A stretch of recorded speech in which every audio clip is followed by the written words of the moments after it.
Puji Tuhan, kita bisa merayakan ulang tahun ICC 43.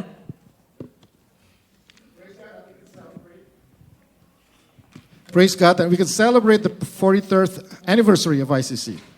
Ini semua karena kasih karunia anugerah Tuhan saja. And this is just because His grace and His mercy alone. Saya akan kupas sedikit sejarah bahwa dimulai tahun 1980 ICC mulai beribadah di Christian Center setelah ada penginjil Damaris yang mengadakan oikumene di Toronto. ICC start the service at Christian Center just by Jane and Finch starting in 1980. That's right after evangelist Damaris came and held a ecumenic gathering in Toronto. Kemudian tahun 1982 jemaat mengadakan retreat di Singing Water dengan pembicara pendeta Jeremiah Rim dan disitulah banyak jamahan Tuhan terjadi pada saat itu. And in 1982, the leadership, the people who gathered there experienced the encounter of God when they had a retreat at Singing Waters and with Pastor Jeremiah Rim. Setelah retreat, kemudian hambanya Jeremiah Rim menunjuk 3 elder dan 3 deacon untuk memimpin kumpulan orang-orang percaya di Toronto. And after the retreat, 3 elders and deacons was appointed to lead the congregation here in Toronto. Elders ada 3, Joe Sudirgo, Aaron Halim, almarhum, dan almarhum Wayan Jonathan. Kemudian Deacon Hans Wijaya, Steve Chondrowibowo, and Daniel Chiu. And we have 3 elders, which is Joe Sudirgo, the late Aaron Halim, and the late Wayan Jonathan, and also deacons Hans Wijaya, Steve Chondrowibowo, and Daniel Chiu. Tahun 1990 gereja resmi dinamakan Indonesia Christian Church Canada dan Pastor Joe Sudirgo ditahbiskan sebagai pastor pertama. And in 1990, we are officially called the Indonesian Christian Church, and Pastor Joe was ordained to be the first pastor. Tahun 2000, atas anugerah dan kasih Tuhan saja kita bisa bangun gereja di tempat ini, di Petrolia ini. And in the year 2000, only by the grace of God that we can actually build this facility here at Petrolia.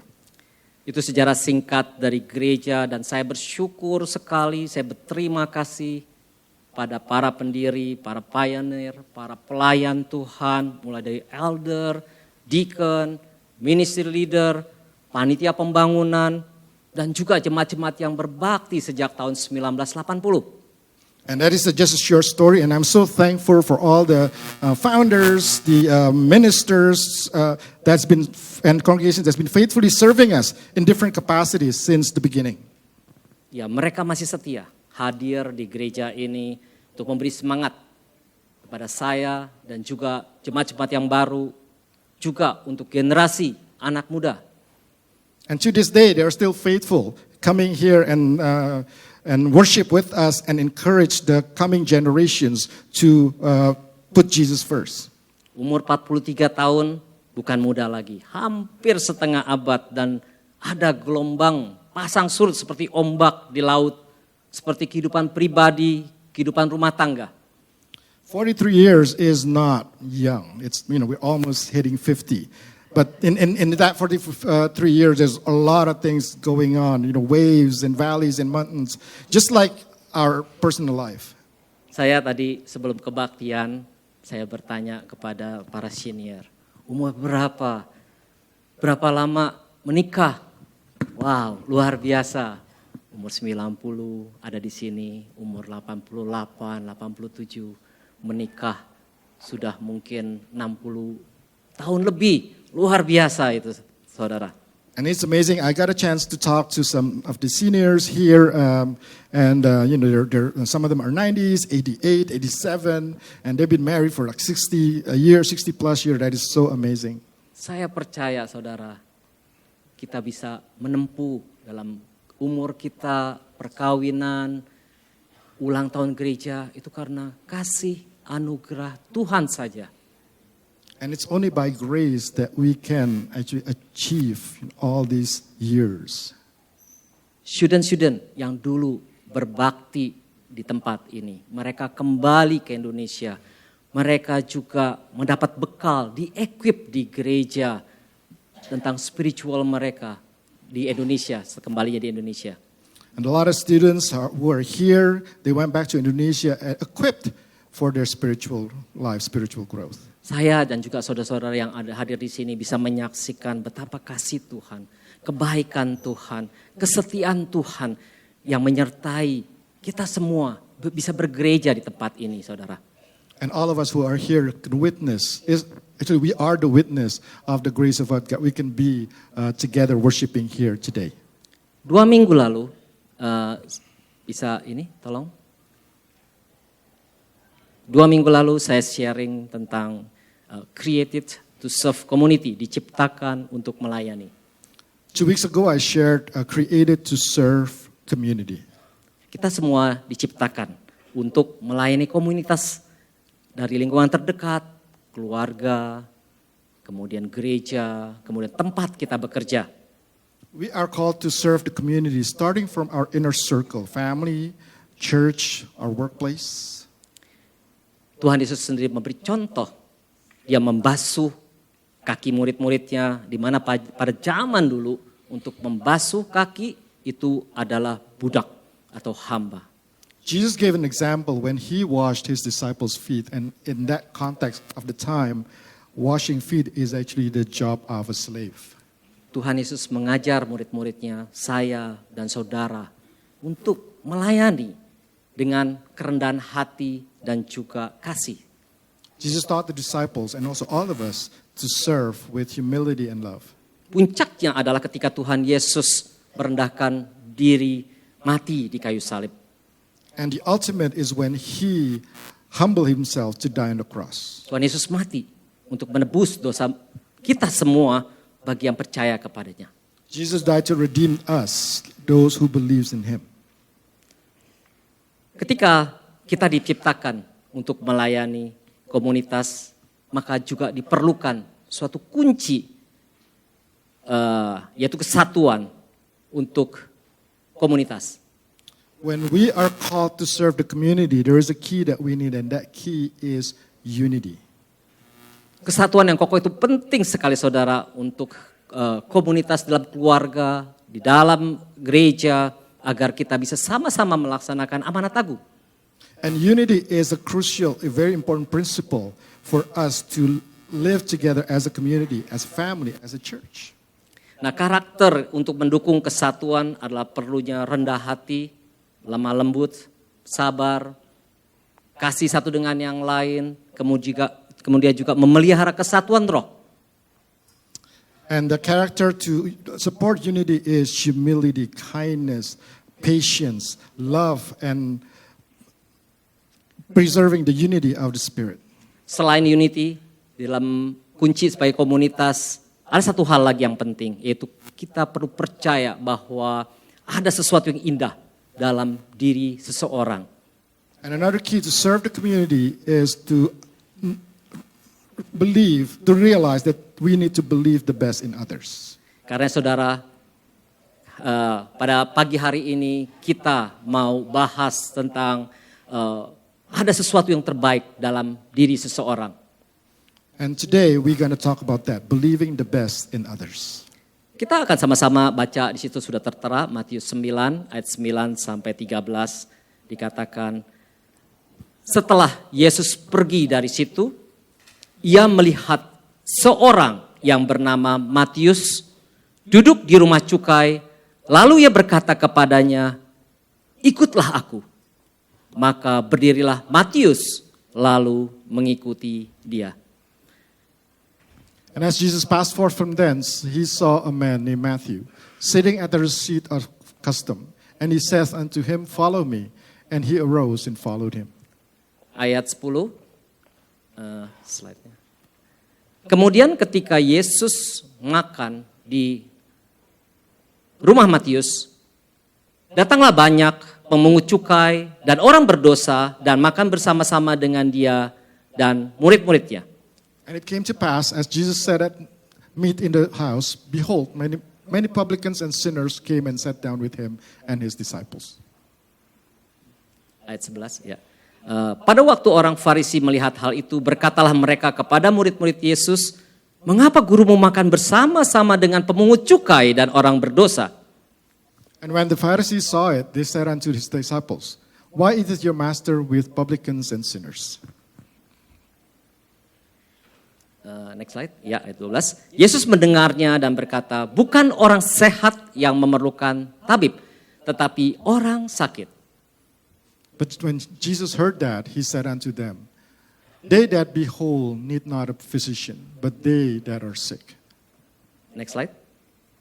Jadi pergilah dan pelajari arti firman ini, yang ku kehendaki ialah belas kasihan dan bukan persembahan. Karena aku datang bukan untuk memanggil orang benar, melainkan orang berdosa. But go ye and learn what that meaneth. I will have mercy and not sacrifice, for I am not come to call the righteous, but sinners to repentance. Kisah ini, saudara, adalah secara garis besar di mana Tuhan Yesus memilih murid-muridnya, yaitu Matius. This is a story, the context is when Jesus started choosing his disciples. Sebelumnya Tuhan Yesus memilih murid-muridnya seperti Petrus, Andreas, Yakobus. Mereka itu adalah nelayan, saudara. And prior to this, Jesus has chosen Peter, Simon, Andrew, and James. Pilihan adalah hal yang tidak mudah, saudara. Choosing is not an easy thing. Saat Anda datang kemari, mungkin Anda harus memilih baju apa. Mungkin baju merah atau baju kuning. When you come here, you need to make some choices. First, you probably think of what to wear, whether it's a red clothing, yellow clothing, different colors. Atau Anda pergi makan di restoran. Makan apa, restoran apa. Itu juga harus ada pemilihan. And when you try to eat out, you also need to make a choice which restaurant you want to go.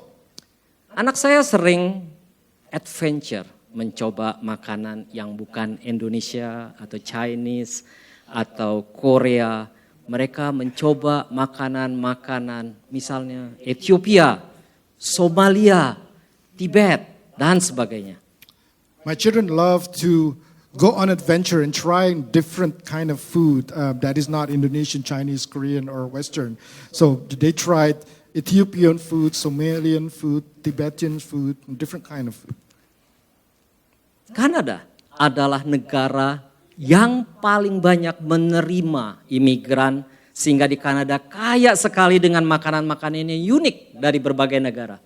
Canada is the most diverse country in the world, and Canada is so rich with the diversity of food that's available. Saya percaya saudara-saudara di generasi muda juga banyak yang adventure untuk cari makanan.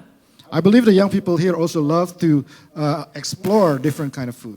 Untuk mencoba makanan tentu saudara melihat review seperti yang di slide ini, saudara. And before you try something, usually you go and check the review. Sehingga saudara bisa melihat quality daripada food itu, servisnya atau kebersihannya, saudara. Dengan review ya kita bisa melihat ya. And there you can have an idea of the people's evaluations on the restaurants, the quality of food, the service, the cleanliness, and everything. Makin tinggi startnya, makin kita tertarik untuk pergi. And the higher score, the more interested people are to try. Demikian juga saudara, review itu bukan hanya makanan, tapi juga dalam hal employment. And in the employment setting, review is also being done. Manager atau supervisor dia mereview bawahannya, ada annual review employee. And manager, supervisor, they usually do a periodic review of his subordinates. Atau juga human resources, waktu dia mau meng-hire calon pegawai, dia akan mereview kurikulum vitae-nya, atau dia melihat kualifikasi apa supaya bisa mencari orang yang tepat di bidangnya. And those who work in human resources, you also review the resumes that come in for people who are looking for a job. Bisa slide berikutnya? Ya. Nah, coba saudara lihat di dalam Matius 9 ayat 9 dikatakan Tuhan Yesus memanggil Matius, ikutlah aku untuk menjadi muridnya. So in verse 9, Jesus actually go to Matthew and says, "Follow me." Siapa Matius? Dan alasan apa Tuhan Yesus kok bisa memilih Matius? Who's Matthew and what is the reason for Jesus to choose him? Matius adalah pemungut cukai, saudara. Matthew is a tax collector. Pada zaman dulu, pada zaman bangsa Yahudi waktu itu dikuasai oleh kerajaan Romawi dan bangsa Yahudi harus membayar pajak. And the context at the time is Israel is under the Roman emperor and every Jew has to pay tax. Nah, kerajaan Romawi dia pilih penduduk setempat yang dianggap bisa bekerja sama untuk menarik pajak penduduk. And the Roman Empire chose local residents that they can work together to take those taxes. Mereka tidak diberi gaji, tetapi mereka diberikan kuota. They're not under the Roman Empire salary, however, they're given a quota. Katakanlah dalam 1 bulan mereka harus mengumpulkan katakanlah 10.000 Canadian dollar. Let's say if 1 month they are given a quota of 10,000 Canadian dollars. Nah, pemungut cukai dia mengkolek, ditarik orang-orang sehingga dia bisa menaikkan pajak itu misalnya sampai 15.000. Jadi sisanya 5.000 buat dirinya sendiri. And the tax collector will increase that number of the amount that they take from the people. For example, 15,000, so he can collect the 5,000 for himself. Karenanya profesi itu sangat sekali dibenci oleh orang-orang sebangsanya karena mereka dianggap sebagai pemeras rakyat hanya untuk kepentingan Romawi. So tax collector was one of the most hated profession for the people of Israel for whatever they did for the Roman Empire. Dulu juga saya juga bertanya-tanya, kenapa Tuhan Yesus tuh pilih Matius pemungut cukai atau Petrus dari nelayan? Kenapa dia pilih itu? There was a time when I was wondering why Jesus chose a tax collector. Why Jesus chose Peter, who's a fisherman. Mereka tidak qualified untuk sebagai murid seorang spiritual. They have no qualifications at all to be a disciple of a spiritual leader. Kenapa Tuhan Yesus tidak pilih misalnya orang yang tahu hukum Taurat, imam atau ahli Taurat? Why Jesus didn't choose people who know the law, like the people who the master of religions? Atau mungkin zaman sekarang bachelor theology, master theology, atau ikut school of ministry. And today's context, why don't Jesus chose somebody with a bachelor of theology or master of divinity or theology or somebody that graduate from school of ministry? Kenapa Tuhan Yesus tidak nepotisme? Dia cari teman-temannya, sekelilingnya. Oh, yang seprofesinya tukang kayu. Kenapa dia tidak tarik teman-temannya? Or why don't he chose his friends? Circle of friends, maybe like because Jesus was a carpenter, maybe his circle of friends are carpenters. Why didn't Jesus choose them? Ada beberapa alasan di mana Tuhan Yesus memilih Matius, di mana Tuhan Yesus mau mengajar saya dan saudara untuk merenungkan kisah ini. So there are a few reasons why Jesus chose Matthew, and that's what he wants to teach us today. Yang pertama, bahwa dalam diri seseorang ada sesuatu yang berharga, suatu mutiara dalam diri seseorang. First thing is there is something precious, something like a pearl or a jewel inside every individual.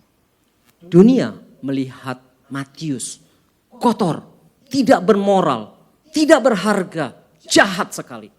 The world can judge Matthew as evil, immoral, worthless.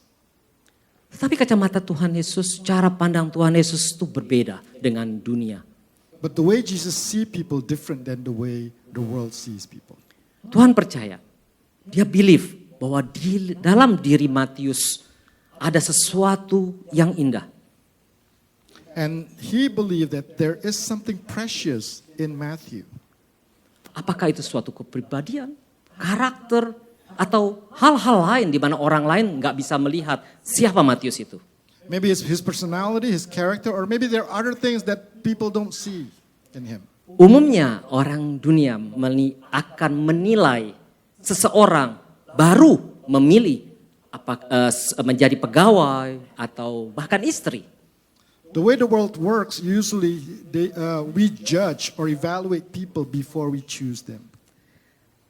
Ada couple anak Tuhan yang suaminya birthday dan kami dinner bersama-sama. Kemudian dia sharing bagaimana dia memilih istri.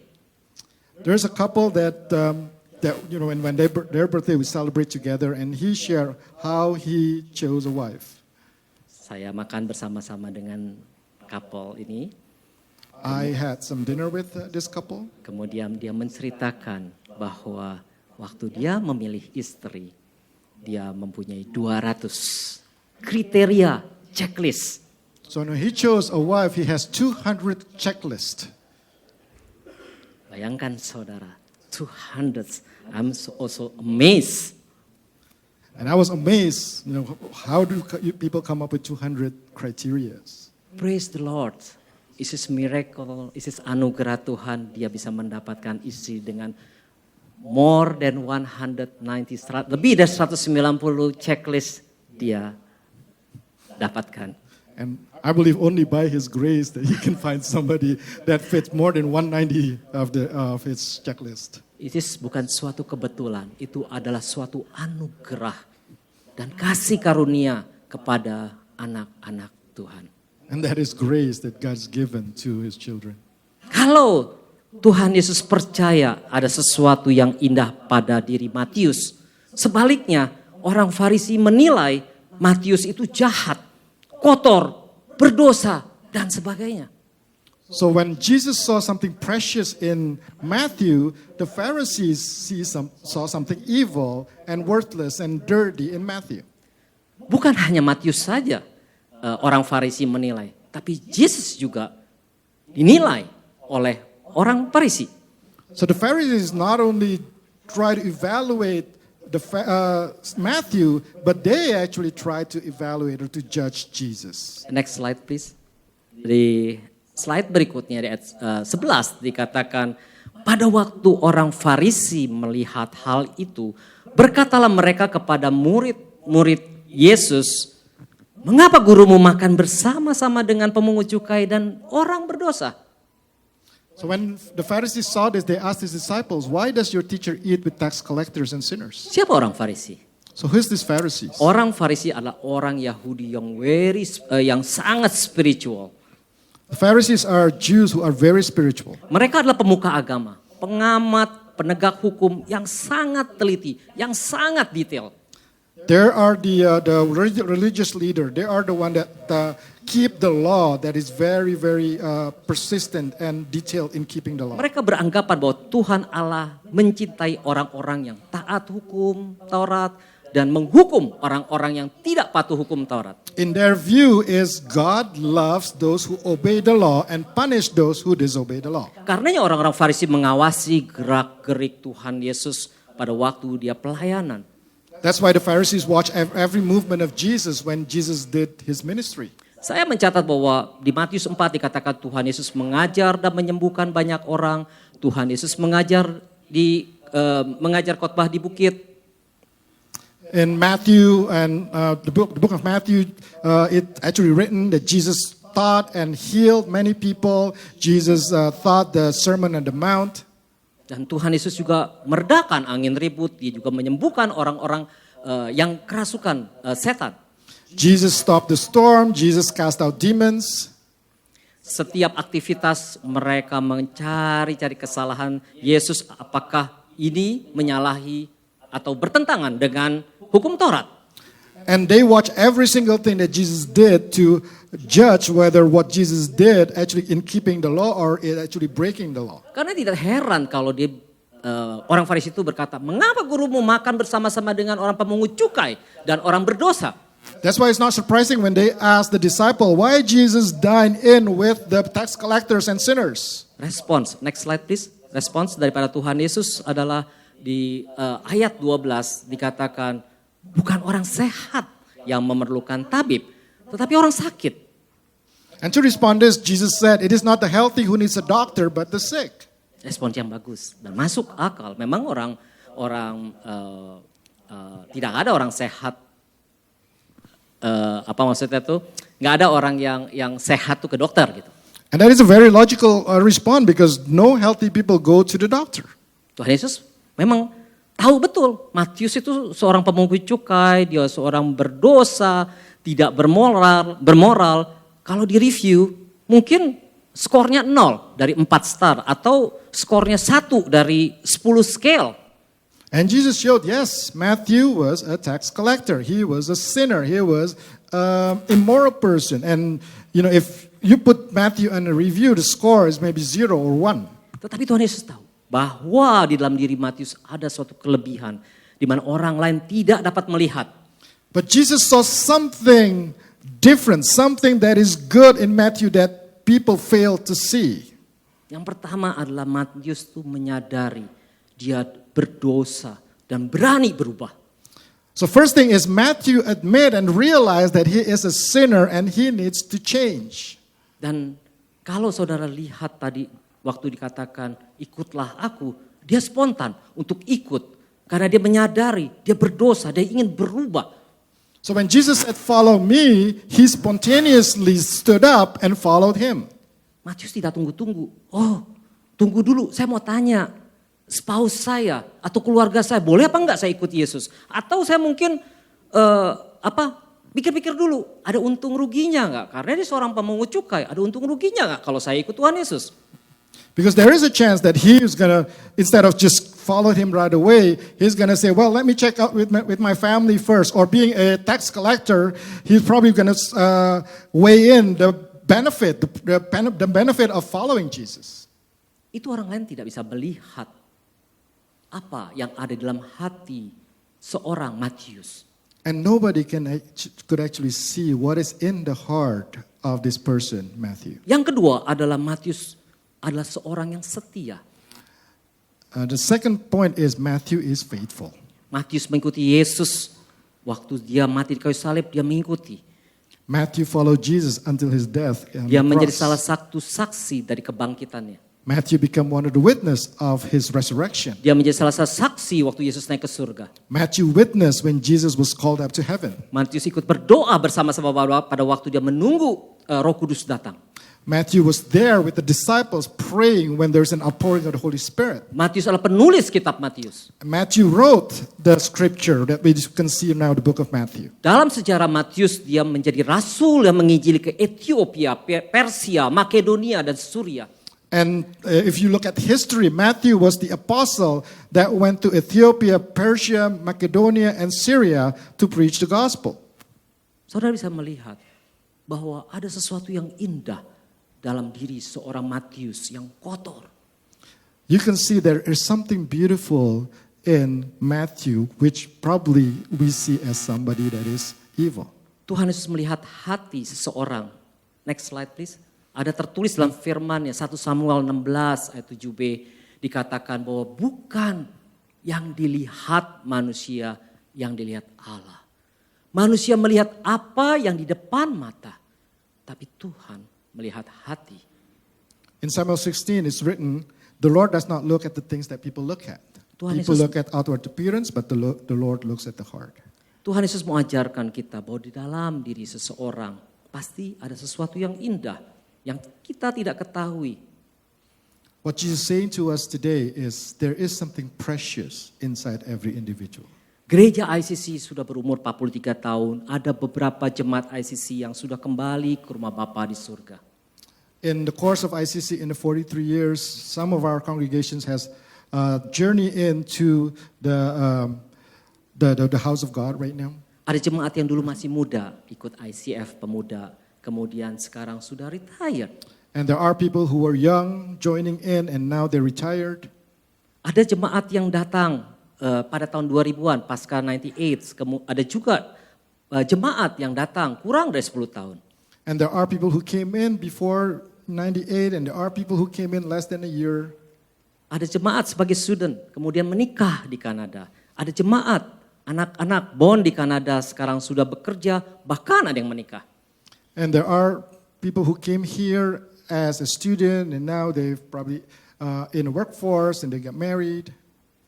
Pada kesempatan indah Tuhan ingatkan bahwa dalam diri seseorang tua muda pasti ada sesuatu yang indah.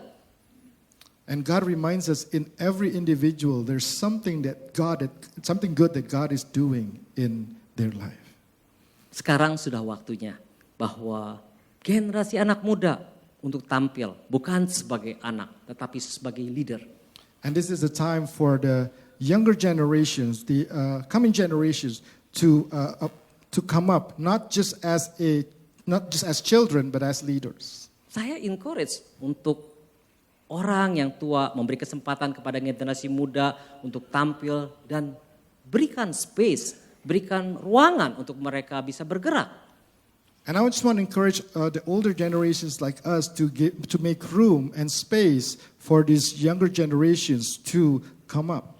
Di dalam diri anak muda banyak sekali ada sesuatu yang indah, ada kreativitas yang sangat luar biasa yang dulu mungkin di zaman dulu itu enggak kelihatan. There is something beautiful in the younger generation. There are creativity that probably we never saw in the past. Pasti ada perbedaan antara zaman dulu dan zaman sekarang karena indahnya ciptaan Tuhan. And there are differences between generations because that is how wonderful God is. Sebaliknya, generasi muda juga perlu wisdom dari orang tua. And the younger generation needs wisdom from the older Kita generation. sama-sama adalah tubuh Kristus di mana Yesus sebagai kepala tubuh daripada tubuh. And as the body of Christ, we are together. Jesus is the head and we are part of the body. Semua orang harus bersama-sama bahwa percaya bahwa ada sesuatu yang indah dari setiap pribadi. And for every one of us to believe that there's something beautiful, there's something precious in others. Dulu saya pernah menggambarkan suatu mosaik. Next slide please. Ya. I gave an illustration of a mosaic. Mosaik adalah karya seni yang indah sekali. Terdiri dari potongan kecil-kecil batu, gelas, stone yang colorful. Digabung akan menjadi sesuatu gambaran yang indah sekali. Mosaic is an artwork consisted of little pieces of glasses or stone. When combined, it becomes a beautiful picture. Kita masing-masing adalah suatu mosaik yang dibentuk Tuhan spesial dengan warna yang sendiri-sendiri, bentuknya sendiri-sendiri. So we are actually, each of us is the piece of this mosaic with a specific, unique space, unique colors and unique forms. Saya amazed, nanti choir akan nyanyi di sini, bajunya colorful sekali. Wow, saya amazed sekali. And I'm amazed, like the choir is going to sing shortly and their attire is very colorful. Tidak ada orang yang sama, saudara, dalam setiap kepribadian, tingkah laku, gift, talent. Semua spesial diciptakan Tuhan. Bahkan orang yang kembar twin saja mempunyai personality yang berbeda. God never copy-paste. For every individual, there's a unique characteristic. Even twins are different from one another. Di dalam Efesus 2:21 dikatakan, di dalam Dia tumbuh seluruh bangunan rapi tersusun menjadi bait Allah yang kudus di dalam Tuhan. In Ephesians 2, it says, in Him the whole building is joined together and rises to become a holy temple in the Lord. Mari saudara, saya ajak sama-sama kita membentuk suatu kesatuan yang utuh, yang kokoh. Kita biar sama-sama untuk memuliakan nama Tuhan. Dari kelompok umur yang masih muda sampai yang tua. And I just want to invite everyone to work on this unity, a strong unity that glorify God together from all generations. Saya amazed. Coach Steve di sebelah kiri saya umur. He's 25. I'm amazed, you know. Sudah retired, lanjut usia, rambut putih, tapi masih ministry, saudara. I'm amazed with Steve, who's very young and handsome and is still ministering today. Saya juga di sini banyak melihat jemaat yang sudah lanjut umur, retired, tapi masih melayani dengan gigi. Saya sampai amazed, saudara. I'm amazed there's a lot of congregations, a lot of you who retired, but you're still serving faithfully. Saudara tahu di depan gereja kemarin hari Kamis ya. Ada beberapa orang yang lanjut usia 70-an tahun ikut cabut wit, saudara. A few days ago, there are just outside of this building in the parking lot there, some of the seniors, and they're like 60s and 70s, and they were here for a few hours taking out weeds. Mereka kuat karena anugerah, bukan karena mereka superhero, no, tapi mereka mau dari hati untuk melayani Tuhan. They're not superhero, but they really have the passion to serve God. Yang kedua adalah kenapa Tuhan Yesus memilih Matius? Karena Tuhan Yesus mengasihi Matius. And the second reason is because Jesus loves Matthew. Next slide please. Ya, di dalam slide ini jawaban Tuhan Yesus ketika mendengar orang Farisi dikatakan, jadi pergilah dan pelajari arti firman ini. Yang ku kehendaki ialah belas kasihan dan bukan persembahan. Karena aku datang bukan untuk memanggil orang benar, melainkan orang berdosa. And it says in Matthew 9:13 says, but go and learn what this means. I desire mercy, not sacrifice, for I have not come to call the righteous, but sinners. Matius bukan orang yang sempurna. Matius dibenci orang karena profesinya. Tetapi Tuhan Yesus mempunyai belas kasihan terhadap Matius. Matthew is not a perfect person. He's hated for what he did, but Jesus has compassion towards Matthew. Tidak ada satupun manusia di dunia ini yang tidak berdosa, saudara. None of us is free from sin. Kadang kita terkecoh kalau kita pergi ke gereja, kalau kita hafal ayat, kita dikatakan orang suci. Atau kalau kita pendeta, majelis, deacon, guru agama, kita lebih rohani. Itu suatu penampilan yang penampilan luar. Itu suatu kesalahan besar, saudara. Sometimes we're deceived that, if we regularly attend church, memorize all the scriptures, that we are better than other people. Or, if we are a pastor, we are a deacon or elders or a religious teacher, that somehow we are holier than other people. And that is a big mistake. Kita perlu mengenal siapa Yesus dan mempelajari siapa Yesus. We need to know and really study who Jesus is. Yesus adalah kasih. Jesus is love. Kasih Yesus yang begitu besar, ia buktikan di atas kayu salib untuk tebus dosa kita, menanggung semua dosa, semua dosa kita semua. Jesus' love is so big that he proved it by dying on the cross so that we can all be saved. Tuhan Yesus datang untuk membuat perubahan di dunia ini, itu memanggil orang yang berdosa untuk bertobat dan kembali kepada Dia. And Jesus came to make changes in this earth by calling the sinners to repent and come to him. Sudah saatnya kita sadar atau kita mengenal siapa Yesus. And this is the time that we really need to know who Jesus Kalau kita is. sudah bertobat atau mengenal Yesus, apa buah pertobatan? Apakah kita sudah mengasihi orang-orang lain? And as the love of Jesus needs to make us realize to repent. And when we repent, the fruit is loving others. Tuhan Yesus ingatkan, yang ku kehendaki ialah belas kasihan dan bukan persembahan, bukan kebaikan, bukan kesalehan beribadah. Here Jesus said that what he desired is mercy and not sacrifice, not religiosity, not piety. Mari kita tundukkan kepala. Let us pray. Bapa, terima kasih untuk firman-Mu. Father, we thank you for your word. Terima kasih bahwa Engkau datang bukan untuk memanggil orang benar, melainkan orang berdosa. We thank you that you come not to call the righteous but the sinners. Engkau adalah kasih. You are love. Terima kasih Tuhan.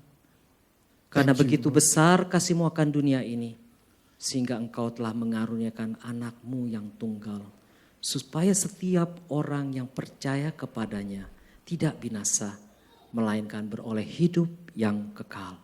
Thank you that for God so loved the world that he gave his only son so that everyone who believes will not perish but have everlasting life. Bapa, kami mau percaya bahwa Engkau Yesus adalah Tuhan dan Juru Selamat. We want to believe that you are our God and Savior. Mampukan kami dengan Roh yang kudus untuk mengenal Engkau yang kudus. Let the Holy Spirit enable us Terima to kasih untuk know you. Terima kasih untuk firman-Mu yang mengingatkan kami bahwa dalam diri seseorang ada sesuatu yang indah. Thank you for reminding us that there is something beautiful inside every individual. Sehingga kami dapat mengasihi semua orang dengan kasih-Mu sama seperti Engkau mengasihi kami. That we can love others the way you love us. Dalam nama Tuhan Yesus kami berdoa. Amin. In Jesus' mighty name we pray. Pada kesempatan ini saudara-saudara, kita diberi kesempatan untuk memberi persembahan. Memberi persembahan adalah rasa syukur akan berkat yang Tuhan telah limpahkan kepada kita. And now this is an opportunity for us to give our tithe and our offering. Let this be an act of worship to God for his thanksgiving to Him for all the blessings that He have received from Him. Memberi juga bukan suatu paksaan, tapi Tuhan Yesus mengatakan bahwa ada lebih berbahagia memberi daripada menerima. Giving is not something that you are forced to, but to realize that it is more joy to give than to receive. Pada saat kita memberi, biarlah kita memberi dengan sikap hati yang sukacita. So that let us give with joy. Mari kita berdoa sebelum kita memberi. Bapa, Let's pray for this offering. Bapa, kami ucapkan syukur kepada Engkau, Allah yang kami sembah. Lord, we lift up our thanksgiving to you, the God that we worship. Engkau adalah Raja dan segala Raja. Engkau yang selalu memberkati kami dan selalu menjaga dan melindungi kami. You always bless us, you always protect us and provide for us. Kami mau bawakan persembahan pada saat ini ya Tuhan, karena berkat-berkat yang Kau telah curahkan kepada kami. And right now we want to give our tithe and our offering as our thanksgiving for all the blessings that we receive from you. Kami mau bawa persembahan ini dengan hati gembira, dan biar semuanya ini hanya untuk memuliakan nama-Mu saja Bapa. We bring this offering with joy for the glory of your name. Bapa, hamba berdoa Engkau berkati anak-anak-Mu yang sudah memberi atau belum memberi. And I pray blessings right now to those who have given and to those who probably haven't really got a chance to give yet. Kami akan syukur dan kami berdoa hanya di dalam nama Tuhan Yesus. And we lift up this thanksgiving and prayer in Jesus' name. Amin. Amen. Terima kasih Pastor Liu, terima kasih Pastor Dani untuk firman yang dibawakan pada hari ini.